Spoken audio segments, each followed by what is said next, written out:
Taiwan ने भारत की indigenous विकसित ड्रोन डिटेक्ट, डिटर और destroy D4 anti drone system को खरीदने की औपचारिक मांग की है। यह सिस्टम DRDO द्वारा विकसित किया गया है और भारत इलेक्ट्रॉनिक्स लिमिटेड और जेन टेक्नोलॉजीज द्वारा मैन्युफैक्चर किया जाता है। हाल ही में हुए भारत पाकिस्तान संघर्ष के दौरान इस सिस्टम ने खासा ध्यान खींचा था, खासकर तब जब इसने तुर्की के ड्रोन और लूटरिंग म्यूनिशन को प्रभावी तरीके से निष्क्रिय किया था। ताइवान की इस रुचि को भारत के साथ रक्षा संबंधों को मजबूत करने की दिशा में एक महत्वपूर्ण कदम माना जा रहा है, खासकर तब जब चीन के साथ क्षेत्रीय तनाव लगातार बढ़ रहे हैं। D4 सिस्टम भारत की काउंटर ड्रोन क्षमताओं का एक अहम हिस्सा है। इसने ऑपरेशन सिंदूर के दौरान अपनी ताकत साबित की, जब इसने पाकिस्तानी ड्रोन स्वार्म्स को जाम और निष्क्रिय किया, जिसमें तुर्की के बैरख्तर TB2 ड्रोन और अन्य लूटरिंग म्यूनिशन शामिल थे। इस सिस्टम की सबसे बड़ी खासियत इसकी मल्टी लेयर्ड अप्रोच है, जो सॉफ्ट किल तकनीकों जैसे कि रेडियो फ्रीक्वेंसी जामिंग और GPS स्पूफिंग के साथ साथ हार्ड किल विकल्पों जैसे लेजर आधारित डायरेक्टेड एनर्जी वेपन्स को भी जोड़ती है। ये कॉम्बिनेशन ड्रोन की घुसपैठ को प्रभावी ढंग से रोकने में काफी कामयाब साबित हुआ है। ताइवान की यह डिमांड D4 सिस्टम की बढ़ती हुई ग्लोबल प्रतिष्ठा को दर्शाती है। Aircraft and naval vessels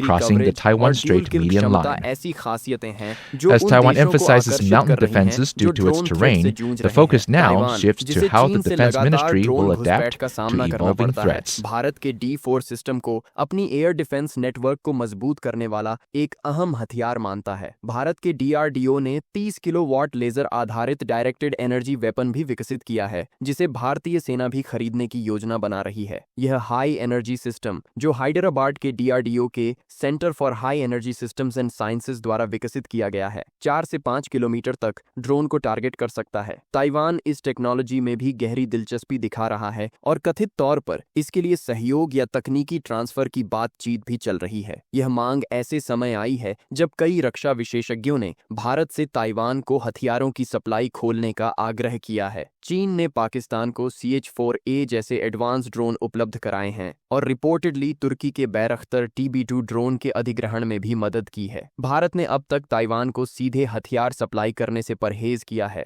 लेकिन ताइवान की यह मांग भारत की रणनीतिक सोच में बदलाव का संकेत हो सकती है, खासकर तब जब चीन लगातार भारत के विरोधियों को हथियार पहुंचा रहा है। चीन का पाकिस्तानी सेना को खुलेआम सपोर्ट करना, जो भारत के खिलाफ इस्तेमाल हुए हैं, इसका जवाब देने के लिए भारत को भी कुछ ऐसा ही करना चाहिए। D4 जैसे एडवांस सिस्टम सप्लाई करके भारत चीन के प्रभाव को संतुलित कर सकता है और खुद को ग्लोबल डिफेंस मार्केट में एक अहम खिलाड़ी के रूप में स्थापित कर सकता है। D4 सिस्टम तीनों भारतीय सशस्त्र सेनाओं में शामिल हो चुका है। यह स्टैटिक और व्हीकल माउंटेड दोनों ही कॉन्फ़िगरेशन में उपलब्ध है, जिससे इसकी ऑपरेशनल वर्सटिलिटी बढ़ जाती है। ड्रोन स्वार्म्स, जो आधुनिक युद्ध में बढ़ते खतरे हैं, को निष्क्रिय करने में इस सिस्टम की सफलता ने कई देशों का ध्यान आकर्षित किया है, जिनमें आर्मेनिया और वियतनाम भी शामिल हैं। BEL उत्पादन बढ़ाने की तैयारी कर रहा है ताकि घरेलू और संभावित निर्यात मांगों को पूरा किया जा सके, और ताइवान की मांग इस प्रयास को तेज कर सकती है। ताइवान के साथ एक सफल डील गहरे रक्षा सहयोग के द्वार खोल सकती है, जिसमें उन्नत काउंटर ड्रोन टेक्नोलॉजी के संयुक्त विकास की संभावनाएं भी शामिल हैं। चीन के आक्रामक रुख को देखते हुए भारत का ताइवान के साथ यह रणनीतिक जुड़ाव इंडो पैसिफिक क्षेत्र में सुरक्षा की नई दिशा दे सकता है और क्षेत्रीय संतुलन को नया आकार दे सकता है। इस पूरी तस्वीर को देखें तो यह स्पष्ट है, D4 सिस्टम के निर्यात से भारत की राजनीतिक और आर्थिक ताकत दोनों ही बढ़ेंगी। वहीं ताइवान को भी यह सिस्टम अपने बढ़ते ड्रोन खतरों से निपटने में मददगार साबित होगा, जिससे चीन के दबाव को चुनौती देने में उसे मजबूती मिलेगी। ये रक्षा सहयोग न केवल दोनों देशों के लिए फायदेमंद है, बल्कि पूरे क्षेत्र की सुरक्षा व्यवस्था को भी संतुलित और स्थिर बनाने की दिशा में भी एक महत्वपूर्ण कदम है।